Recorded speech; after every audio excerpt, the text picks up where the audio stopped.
Hola, ¿qué tal? Soy Bertalicia Galindo y esto es Alcanzando el Conocimiento. Células inmunes podrían remediar ya el cáncer. Demanda contra Monsanto por cáncer linfático. Neutrinos cósmicos de agujero negro, un nuevo desafío para la ciencia. Nuevas radiografías a color y en tercera dimensión. Tesla llega a China. Encuentran los restos del dinosaurio más grande de la historia. Esto y más hoy en Alcanzando el Conocimiento. Y la genómica sigue dando grandes avances. Científicos de Estados Unidos dieron a conocer que descubrieron una manera de generar células inmunitarias para atacar cánceres e infecciones y para corregir enfermedades autoinmunes. De acuerdo a un artículo publicado en la revista Nature, esta técnica tiene el potencial de transformar las llamadas terapias celulares y de aumentar el número de personas con cáncer que se beneficiarán con las inmunoterapias. La investigación se llevó a cabo con linfocitos T, un tipo de células inmunitarias que tienen la capacidad de reconocer y destruir células infectadas o cancerosas.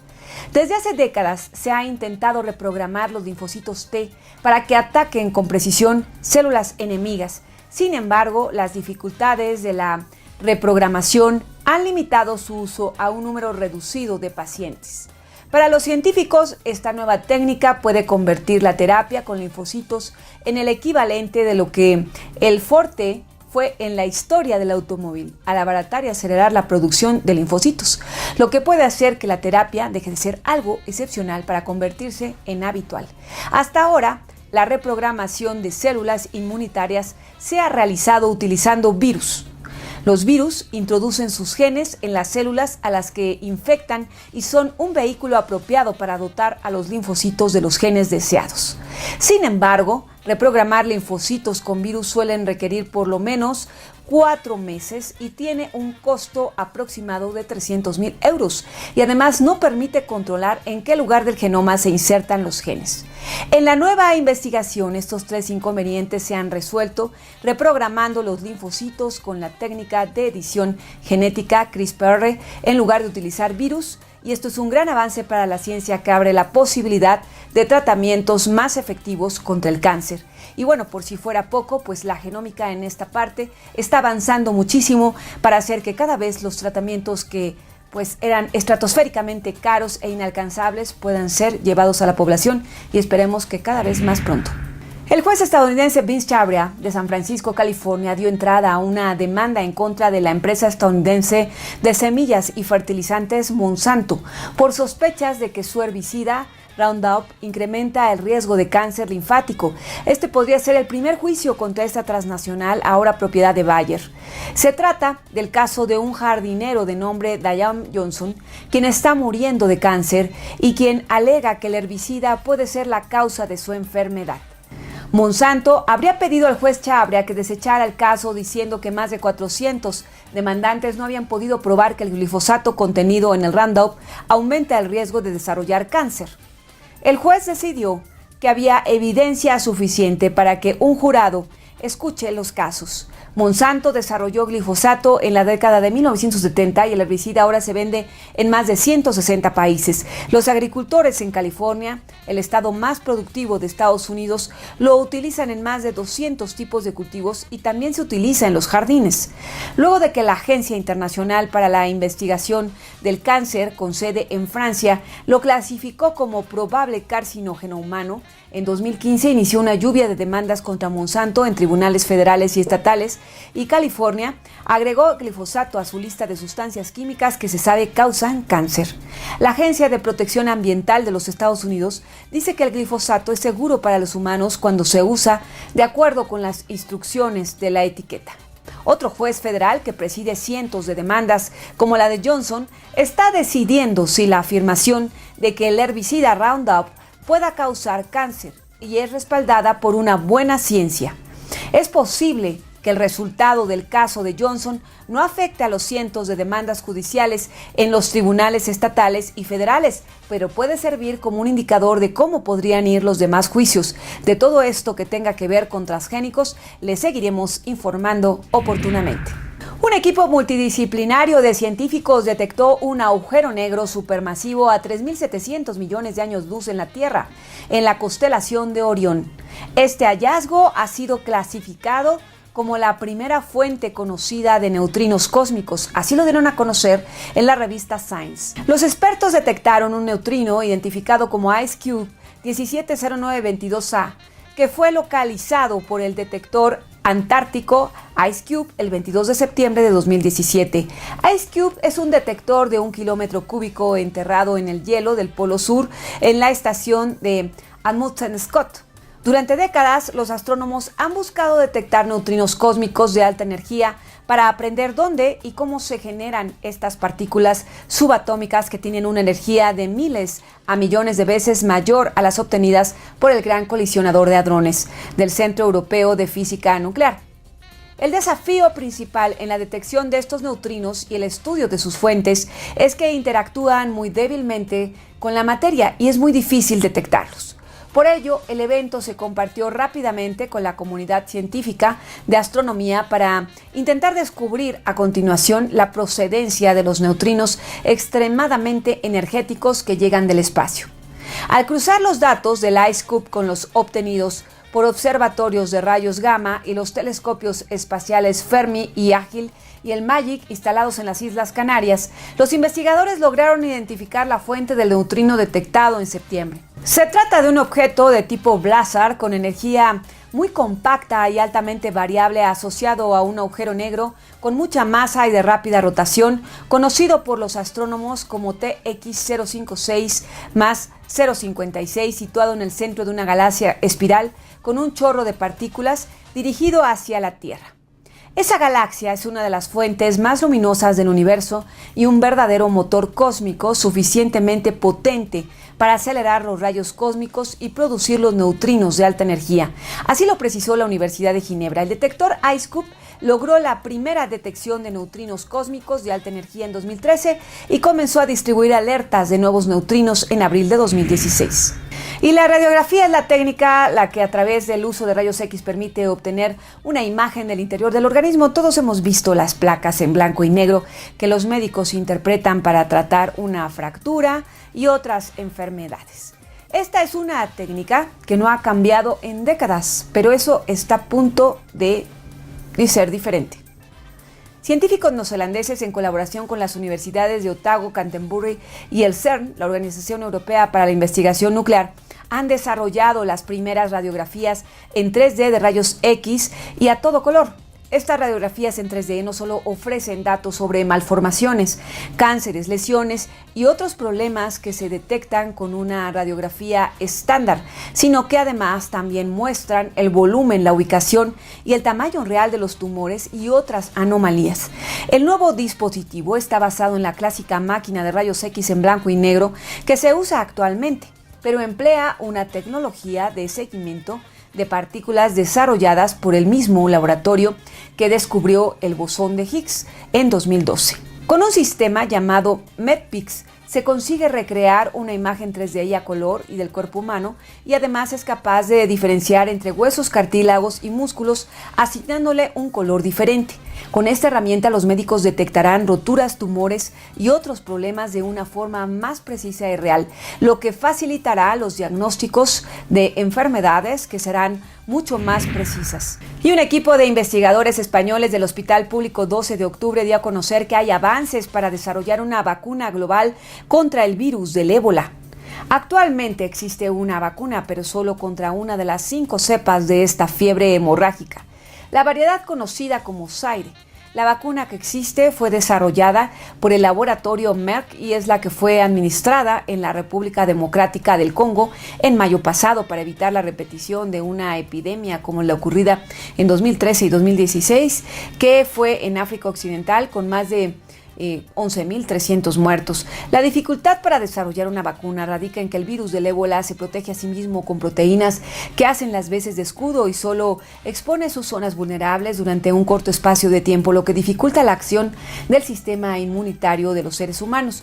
Los investigadores encontraron que 3 pacientes de ébola tratados en España habrían producido en su organismo anticuerpos muy efectivos contra la enfermedad, aunque en pequeña cantidad.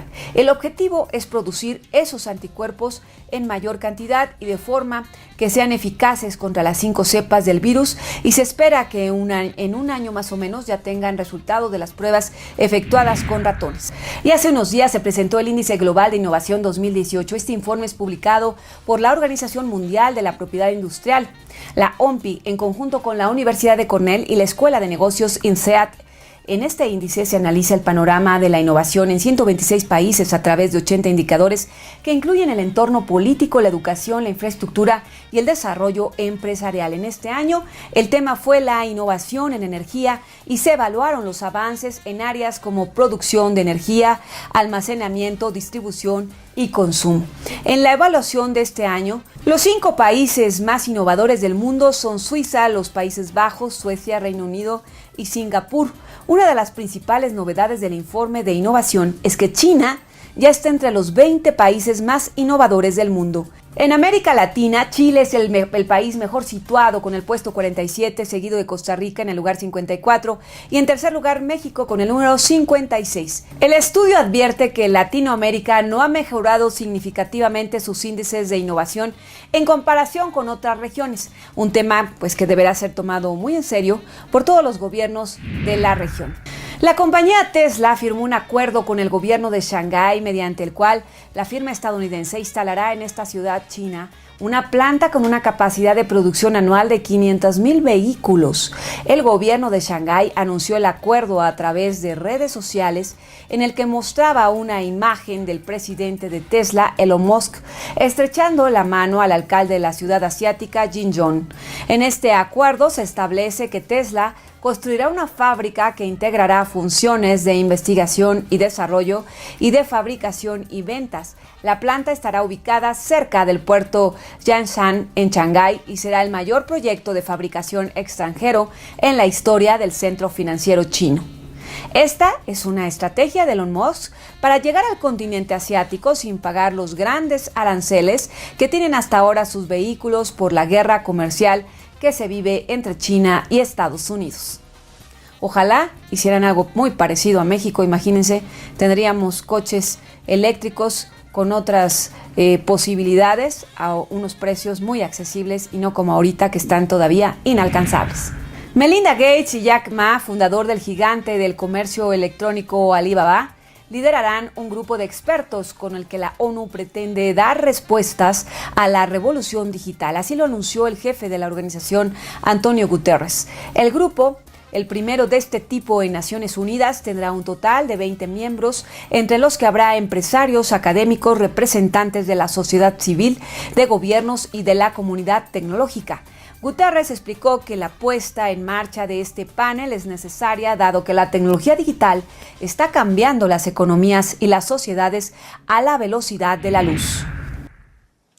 The scale and pace of change is unprecedented, and the current means and levels of international cooperation are unequal to the challenge. Entre otras cosas, Guterres quiere que el grupo de expertos ayude a todo el mundo a obtener todos los beneficios posibles de la revolución digital y a dar respuesta a sus peligros. New tech developments, from artificial intelligence to blockchain or robotics, are emerging every day.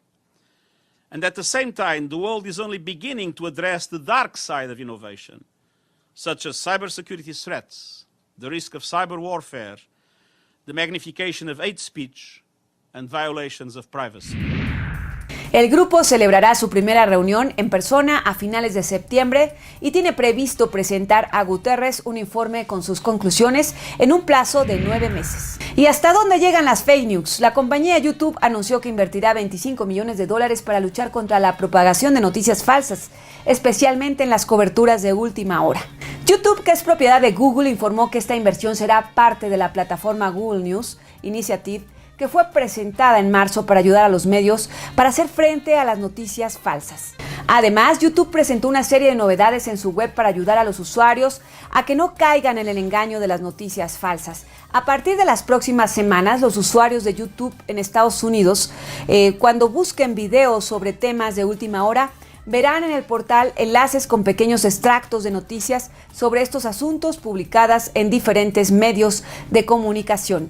Además, YouTube proporcionará enlaces a Wikipedia o a la Enciclopedia Británica en videos de temas controvertidos o dados a las conspiraciones, como la llegada del hombre a la luna, por ejemplo. La empresa informó que ya eliminó más de 8 millones de videos en el último trimestre de 2017 por considerarlos inadecuados, como los que incitan a la violencia, los actos peligrosos o el abuso infantil, entre otros. Las autoridades del Reino Unido impondrán una multa de 565,000 euros a la red social Facebook por violar la ley de protección de datos en ese país.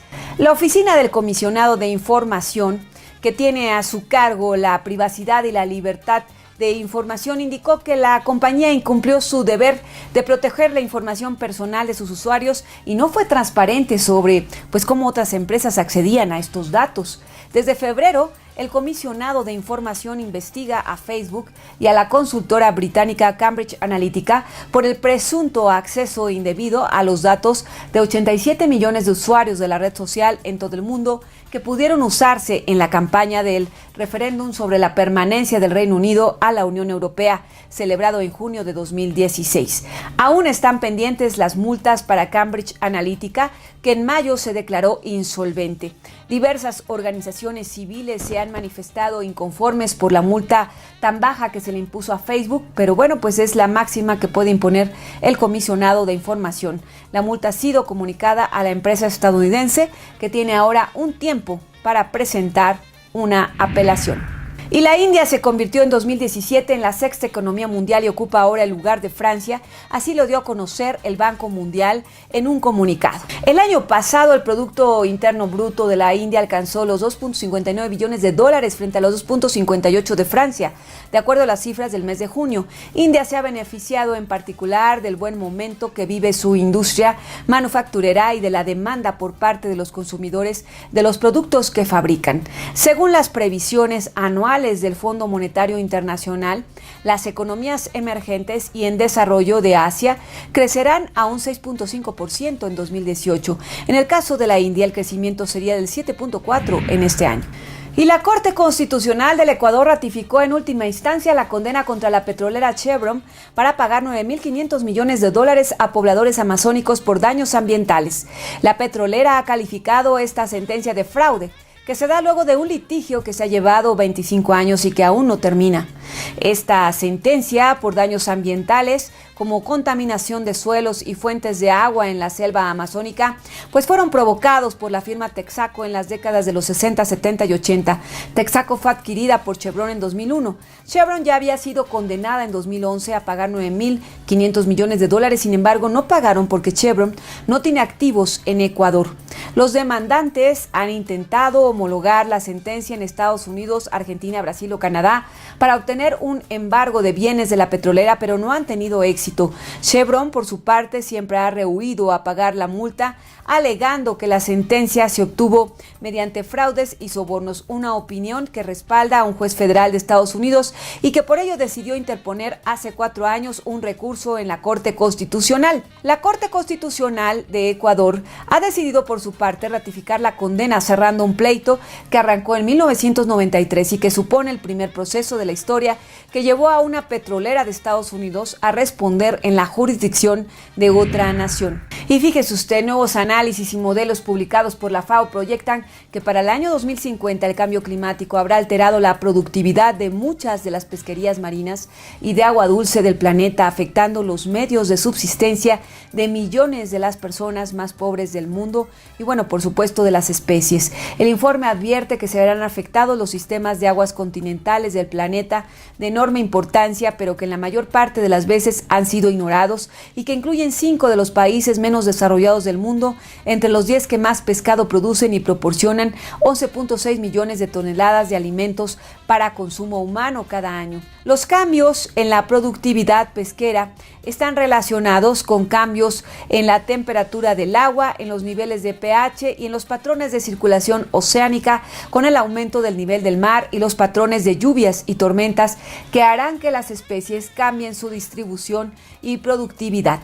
También provocará que los corales se decoloren y haya mayor frecuencia de enfermedades acuáticas. En este estudio, que es el más completo que se haya realizado hasta ahora sobre la actividad pesquera y también incluye medidas de mitigación, si se implementan de forma adecuada, podrían minimizar los impactos del cambio climático. Ojalá así fuera.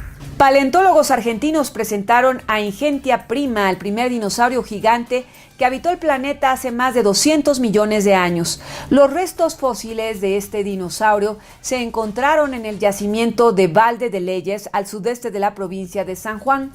En un estudio publicado en la revista Nature Ecology and Evolution, se dio a conocer que Ingentia prima es una especie de una antigüedad entre 237 y 201 millones de años y está entre los primeros saurópodos gigantes. Los científicos estiman que Ingentia prima tenía más o menos un peso de entre 7 y 9 toneladas, un poco más que un elefante actual, y podría haber llegado a medir unos 8 o 10 metros de longitud. Para los científicos, el descubrimiento de Ingentia prima contradice las teorías existentes sobre cuándo fue que los dinosaurios comenzaron a volverse gigantescos.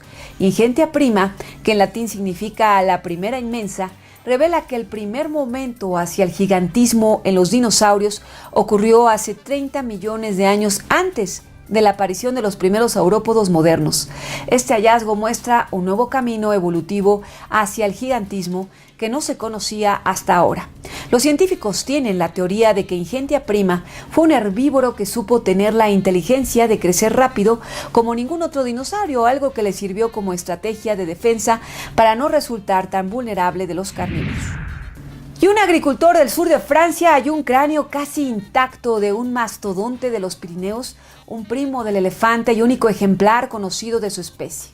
El Museo de Historia Natural de Toulouse dio a conocer que este ejemplar forma parte del grupo de los proboscideos, unos animales que aparecieron en África y emigraron a Europa hace 18 millones de años y desaparecieron hace 1.5 millones de años. El agricultor halló el cráneo en 2014 mientras realizaba unas obras en uno de sus terrenos cerca de Isle-en-Dodon, al sur de Francia.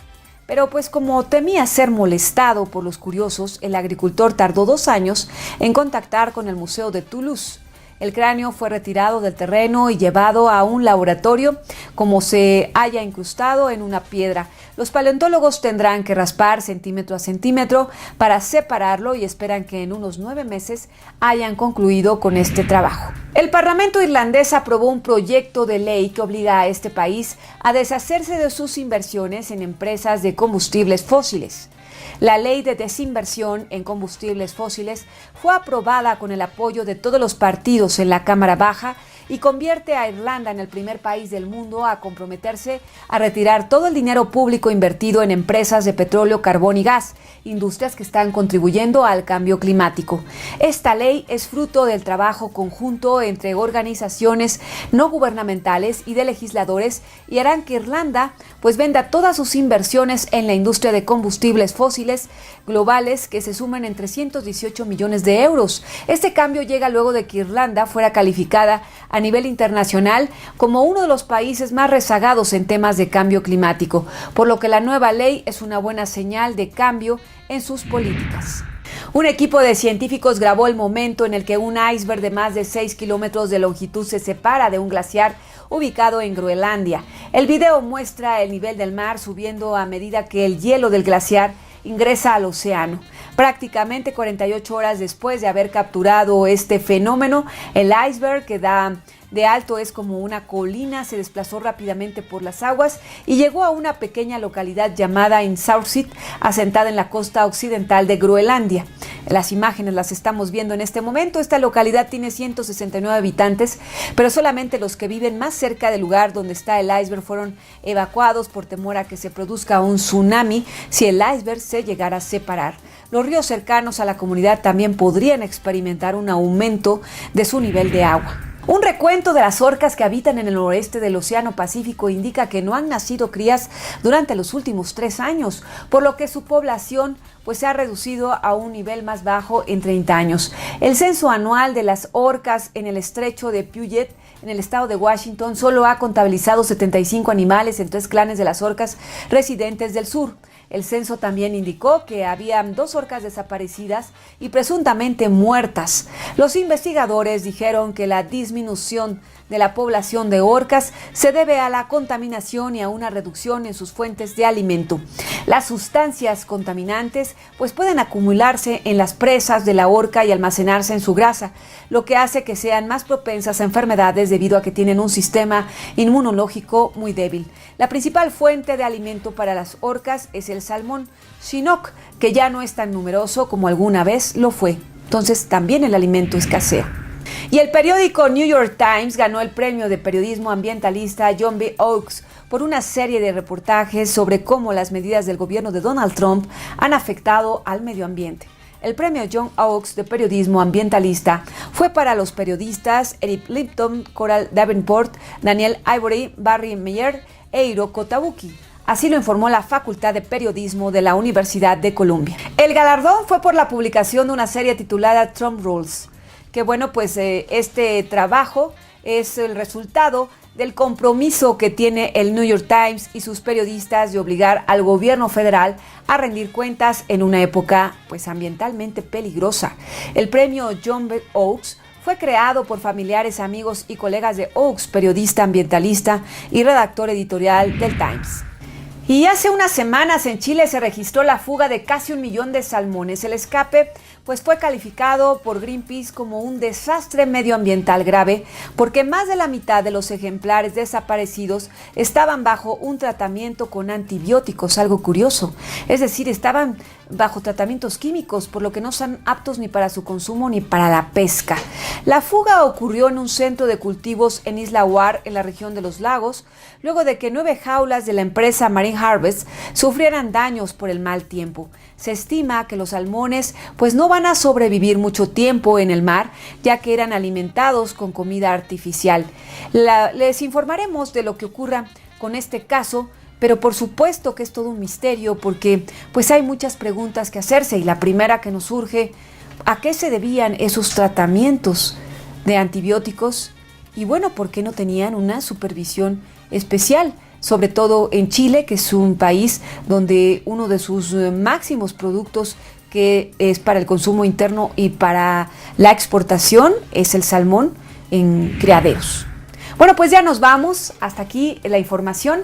Gracias por habernos acompañado. A nombre de todo el equipo que hace posible este noticiario, le doy las gracias. Soy Berta Alicia Galindo y los invito a que nos sigan en www.alcanzandoelconocimiento.com.